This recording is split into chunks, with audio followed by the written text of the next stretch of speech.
What's in a name? Those today struggling to identify the difference between a sports utility vehicle SUV, a crossover and a multi-purpose vehicle MPV, you're not alone. Indeed, with sales of the first two niches currently burgeoning, you'd forgive the fourth-generation Renault Scénic, a car that pretty much invented the compact MPV segment some 20 years ago, for suffering something of an identity crisis en route to the launch pad. Especially since it's equally hard to pigeonhole the new Scenic's rivals, such as Citroen's C4 Picasso, the Ford K-Max, the Peugeot 3008 and, perchance, Renault's own Kadjar, and even posher totties such as Volkswagen's Golf SV and the Mercedes-Benz B-Class. Larger cabin, sharper styling, surely, though, for any multi-purpose vehicle to genuinely merit the moniker, the cabin space, replete with Legion seats that flop about with all the alacrity of a freshly landed flounder, must, above all, be truly flexible. A distinct whiff of SUV has certainly crept into the new Scenic's design. It is 20 mm wider and 40 mm longer than its predecessor, with a 32 mm longer wheelbase. Though lower in the roofline, it also sports a 40 mm increase in ground clearance. The exterior is hallmarked by Renault's increasingly badgy-centric frontal graphic, a straightforward SUV rump, and a pleasing profile with a steeply raked windscreen flowing seamlessly into a black head-out roofline, more usually associated with crossover styling. All Renault Scénics get 20-inch alloys, seen from any angle, save for dead ahead or full astern. The Scenic pulls off the neat trick of simultaneously looking both sharp-suited and somewhat voluptuous. 20-inch wheels fitted, a standard, across the entire model range further bolster the appeal of the silhouette, if not tried quality. On board, the business end of the cabin takes a giant stride forward. Gone are the smirking applique panels that once identified Renault instrument panels the brand over, replaced by a new dashboard console style on Kermit the Frog's mouth announcing a guest star, set in a sea of somewhat dark but well-made and soft touch materials. The console houses a 7 or 8.7-inch touchscreen for control of Renault's Link 2 infotainment system. Despite the fact that the cabin occupies an entirely MPV-like 80% of the body shell volume, the rear seating is not as flexible as that found in the outgoing model.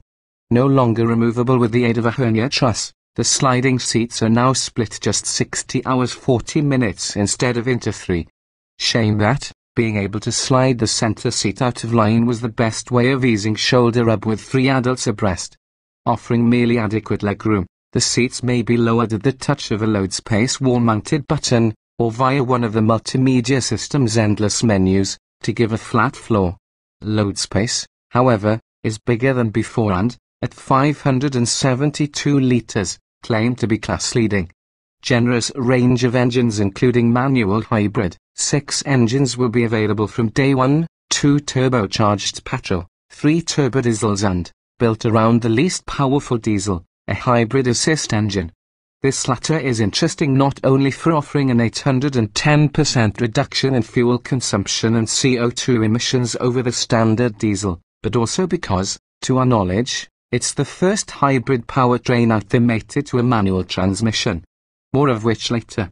These powertrains complemented 21 version model lineup, based on 4 trim levels, Expression Plus, Dynamic NAF, Dynamic S-NAF and Signature NAF.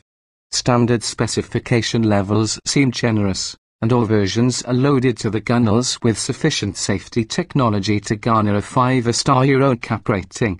Pricing for the UK market remains unconfirmed at the time of writing, though we can expect the range to start from £19,00020,000, rising in £1,500 increments through the trim levels. We sampled a manual transmission version of the more powerful 128 bhp turbo petrol unit, the beefiest 158 bhp turbo diesel mated to an automatic gearbox, and the hybrid assist engine. Everything we drove was presented in kitchen sink signature NAF trim level, and price guesstimates suggest under £25,000 for the petrol version, and about £30,000 for the diesel. The petrol unit is smooth, refined and willing, but struggles in a car of this size. The hybrid's electric motor provides useful low-speed torque for urban work, but, of the three, the diesel alone provides sufficient oomph to get the Scenic moving with any real eagerness. Lots to like about Renault's new MPV, with precise, accurate steering that doesn't offer overmuch communication. The Scenic is at its best loafing through rather than leaping at corners.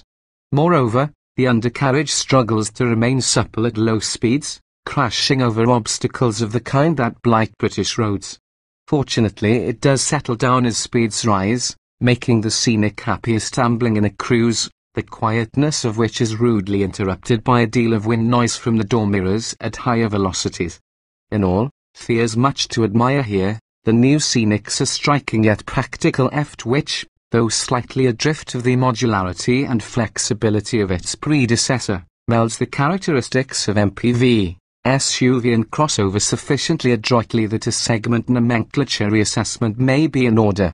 At launch, a choice of 6 engines are available along with either a 6-speed manual gearbox which we found acceptable yet with a predictable degree of Renault notchiness, or a twin-clutch automatic.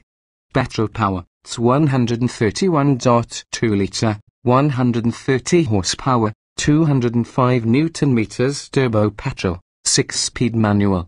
062 miles per hour in 11.4 seconds, max speed 118 miles per hour, 48.7 miles per gallon, 129 GkM CO2 it's 115 1.0 litre, 115 horsepower, 190 Newton meters, turbo petrol, 6-speed manual.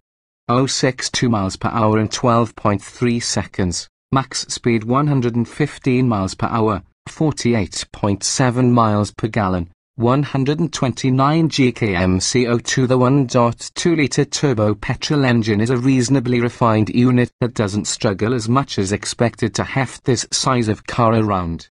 It is eager to rev, but even so, performance figures are never going to reshape your face, and it's happier stumbling in a cruise. We've yet to drive the 1.0 litre at time of writing. Diesel engines. Diesel 110 1.5 litre, 110 horsepower, 260 Newton meters. Turbo diesel, 6-speed manual or dual clutch auto. 062 miles per hour in 11.4 seconds, max speed 118 miles per hour, 72.4 miles per gallon, 100 GkM CO2. Diesel 131.6 litre, 130 bhp. 320 Newton meters. Turbo diesel, 6-speed manual.